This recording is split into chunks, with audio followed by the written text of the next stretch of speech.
राधे राधे। बोलो विष्णु लक्ष्मी की जय। आज हम कार्तिक मातम का 25वां अध्याय सुनेंगे। शुक्राचार्य जी कहने लगे कि हे राजा बलि, विष्णु तुम्हारा राज्य लेने के लिए अदिति के गर्भ से जन्म लेकर वहां तुम्हारे यज्ञ में आए हैं, सो तुम इनको कुछ भी देना मत। हे राजन, मेरा कहना मानो। नीति शास्त्र का कहना है कि अपनी बुद्धि से गुरु की बुद्धि अधिक लाभदायक होती है। तब वह बलि कहने लगा कि गुरुजी, आप मुझे अधर्म की शिक्षा क्यों देते हैं?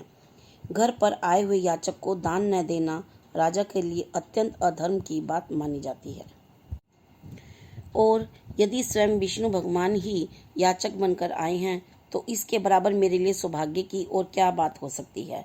मैं जितने भी यज्ञ करता हूँ केवल विष्णु की प्रसन्नता के लिए करता हूँ। अतएव यह बटुक जो भी मुझसे मांगेगा मैं अवश्य इसको दान दूंगा। इतने में ही वामन भगवान राजा बलि के यज्ञ मंडप में आ गए। तब बलि ने अर्घ्यादि देकर उनका यथोचित आदर सत्कार किया, फिर हाथ जोड़कर खड़ा हो गया और कहने लगा कि हे नाथ, मैं कृतार्थ हो गया हूँ जो आज आपने यहाँ आकर दर्शन दिए। अब आज्ञा कीजिए, मैं और आपकी क्या सेवा करूं? मैं तो आपका सेवक हूं। भगवान कहने लगे, हे राजन, हमको तप करने के लिए 3 पग पृथ्वी चाहिए। राजा बलि हंस कर कहने लगे कि हे बटुक, तुमने यह क्या मांगा? कुछ धन, ग्राम या कोई शहर मांगा होता। वामन जी कहने लगे कि हे दैत्यराज, मुझको किसी प्रकार का लोभ नहीं है। मुझे तो इतनी भूमि चाहिए जिससे मेरा कार्य हो जाए। हे राजन, पृथ्वी का दान करना राजा का परम धर्म है। भूमि दान करने वाला जन्म मृत्यु से मुक्त होकर विष्णु के परम पद को प्राप्त हो जाता है। जिस राजा ने भूमि का दान दिया, समझो उसने सर्वस्व दान दे दिया। राजन, यह पृथ्वी सदैव किसी के पास नहीं रही। मानधाता जैसे राजा आज कहाँ हैं? चंचल लक्ष्मी से जो अपना मार्ग सुधारते हैं वे धन्य हैं। अधिक क्या कहें, भूमि दान से उत्तम दान न कोई हुआ है और न होगा। अब मैं तुमसे पूर्व काल का एक इतिहास कहता हूँ। पहले ब्रह्म कल्प में भद्रमती नाम का एक ब्राह्मण था। उसके श्रुता, सिंधु, यशोमती, शोभा, कामिनी, मालिनी नाम की 6 स्त्रियां तथा अनेक पुत्र थे। अतः वह और उसकी संतान भूख से अति दुखित हो गए। इस दरिद्रता के कारण वह स्वयं को धिक्कारने लगा। फिर वह अपने कुटुंब सहित कौशाम्बी नाम की नगरी में चला गया। वहां जाकर भद्रमती ने सुघोष नाम के एक धनी ब्राह्मण से 5 पग भूमि मांगी, तो उसने भूमि दे दी। इसी भूमि दान के कारण उस सुघोष नामक ब्राह्मण को विष्णु का परम पद प्राप्त हुआ। फिर भद्रमती ने वह भूमि एक दूसरे ब्राह्मण को दान दे दी, जिससे उसे भी मोक्ष प्राप्त हुआ। इस कारण हे राजन, हमें 3 पग भूमि दो, जिससे हम भी मोक्ष का साधन प्राप्त करें। इतनी बात सुनकर राजा बलि जल युक्त टूटी वाला लोटा लेकर भूमि का संकल्प करने के लिए तैयार हो गए।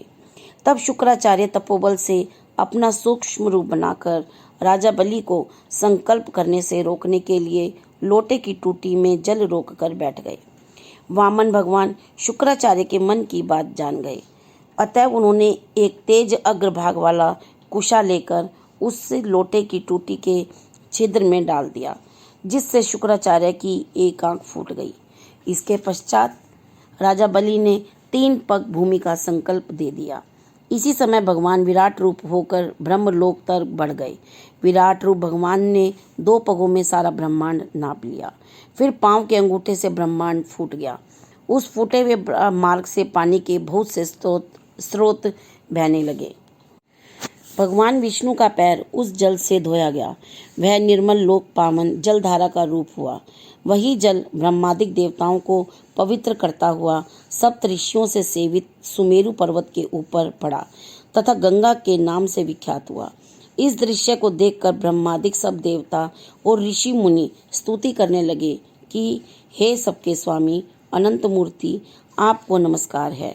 इस प्रकार स्तुति सुनकर भगवान ने सब देवताओं को अपना अपना उनका स्थान दे दिया और बलि को रसातल में भेजते हुए उसको वरदान दिया कि अग्नि में बिना मंत्र के जो हवन किया जाता है तथा अपवित्रता से कुपात्र को जो दान दिया जाता है या हवन किया जाता है वह सब बलि को प्राप्त होगा। इस प्रकार भगवान ने देवताओं को सुंदर स्वर्ग तथा बलि व अन्य दैत्यों को रसातल दिया। इतना सब कुछ करके विराट रूप भगवान वामन रूप हो गए। तब देवताओं तथा ऋषियों ने भगवान की स्तुति की। तदंतर वामन जी तप करने चले गए। इस प्रकार ऐसी पावन गंगा की उत्पत्ति भगवान के चरणों से हुई, जिसके स्नान एवं स्मरण मात्र से जन्मांतर के पाप नाश हो जाते हैं।